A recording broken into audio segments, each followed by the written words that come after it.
Remember, don't worry about perfection. Just try your best. Question 1. What is your name? Please tell us what is your name. What is your name? Good job taking that first step. Oh, go for it. My name is Esteban.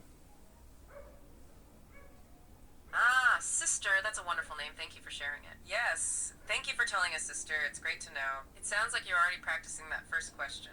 And that's exactly what we're aiming for today. Okay, let's keep that going. So we just got your name, sister. Now, question 2. How do you spell your name? Spell it out for us, the letters. How do you spell your name? Remember, every letter counts when you're spelling. Okay, good. Next. Oh, yeah. Uh-huh. Esteban.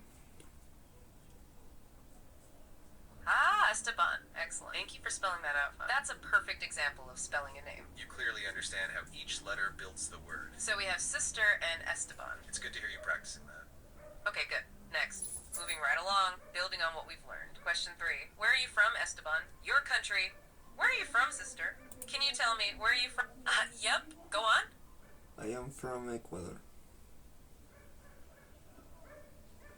I am from Ecuador. That's a perfect answer. Excellent. You got that am in there perfectly. You know, for A1 students, sometimes they might say, I'm from Ecuador. Yeah, that's a common one we see. Yeah, from Ecuador. But you used I am from Ecuador, which is just right. That's why we emphasize those little grammar points. It shows you're already catching those essential details. So, knowing you're from Ecuador helps us a lot. It gives us a good sense of your background. All right, let's keep that momentum going. Now, here's a related question, still about Ecuador. This one is a simple yes or no answer. Are you from Ecuador? Yes or no? It's a quick check, just to reinforce. Tell it. Yeah, uh-huh. Yes, I am Ecuadorian. Oh, that's interesting. Yes, we are indeed recording this session. You got it. We're live and everything is being recorded. It's great that you're aware of that. Sometimes knowing you're on a recording can even help with practice. It adds a little bit of a real-world feel, doesn't it? Like when you're preparing for a presentation or something. Exactly. It's all part of the learning environment. So no worries at all about that. We appreciate you letting us know you're tuned in and ready to participate. So going back to our question, The one about Ecuador, to reinforce. you already told us I'm from Ecuador. So for this yes or no question, it's pretty clear. Are you from Ecuador? This is a great way to practice those short answers. And you just gave us the perfect long answer earlier. So you're already ahead of the game. Okay, let's go to question 5. Next up, about where you live specifically. What city do you live in? The city. Oh, yeah. Go on. I am living in Ibarra City. Oh, we're really sorry to hear that. We hope you've enjoyed practicing with us so far, We understand if you need to go. but we still got more questions to help you practice. We want to make sure you get the most out of this session, And remember, practice makes perfect. even if it's just for a few more minutes. So if you're able to stay, we'd love to continue. We're just about to ask about your city. What city do you live in? No, where you live in Ecuador. What city do you live in? Your surroundings tell us a lot about you. It's good to be able to describe your location. This helps with real-world conversations, like giving directions or talk about your home. Okay. Question 6 is next. This is about your age, Esteban, and sister. How old are you? Oh, back to our listener. What's up? I am 21 years old.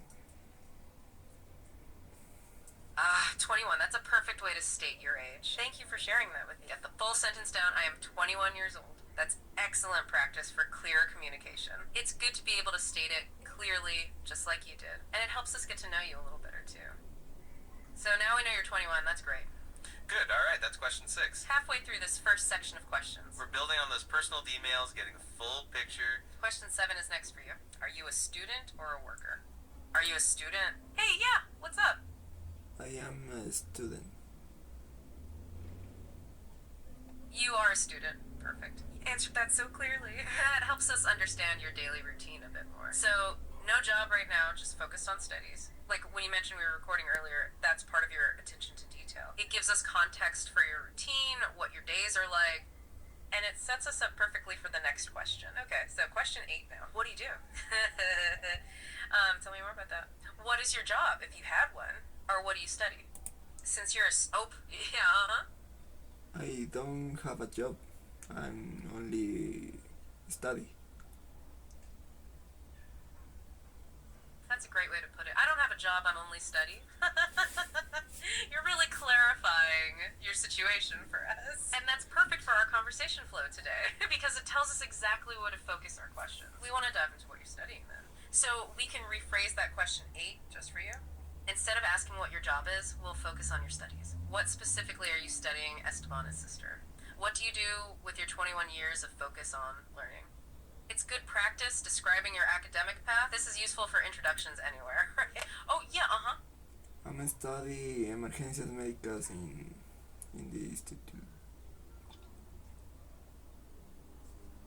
Wow, emergency makers in the Institute. That sounds incredibly important and specialized. What's fascinating here is how you've clearly articulated your future studies. You're not just studying, you have a very specific goal. That's excellent for describing your academic path, as we just discussed. And it really shows your dedication. This raises an important question for us. Does emergency makers mean you'll be involved in first response? Or perhaps creating emergency preparedness plans. It's a unique field. It's good that you're thinking about future applications of your learning. And that's exactly what this kind of practice helps with. Right. Being able to talk about your goals. Even though we already covered it a bit, we'll reinforce. Okay. Now, question 9 is coming up. This is still about work, but we'll adapt it for you. Since you're only studying emergency preparedness. Do you like your chosen field? Yes. Or no, simple answer for this one. Tell me yes or no. Do you like studying emergency preparedness? Your feelings about your study. Oh yeah, let's hear it. Yes, I like.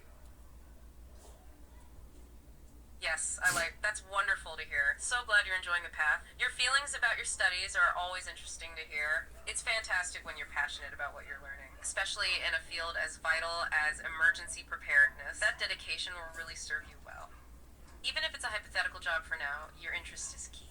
It's a common question in conversations, worldwide. People always want to know what you're passionate about. Like when someone asks about your passion. And you clearly have one for emergency makers. Right. And we're almost there. The last question, number 10, to round out this first part. Question 10, what do you study? We know you're a student, and you mentioned emergency makers. We just talked about how much you like it. But just to recap for practice, what's your main subject? Your focus, since you're only studying. What do you study officially at the Institute? Perfect for thinking about your academic path and describing your goals for the future, like becoming an emergency maker. It's clear you're on a focused journey. Okay, that's it, 10 questions. You did very well with these introductions. Especially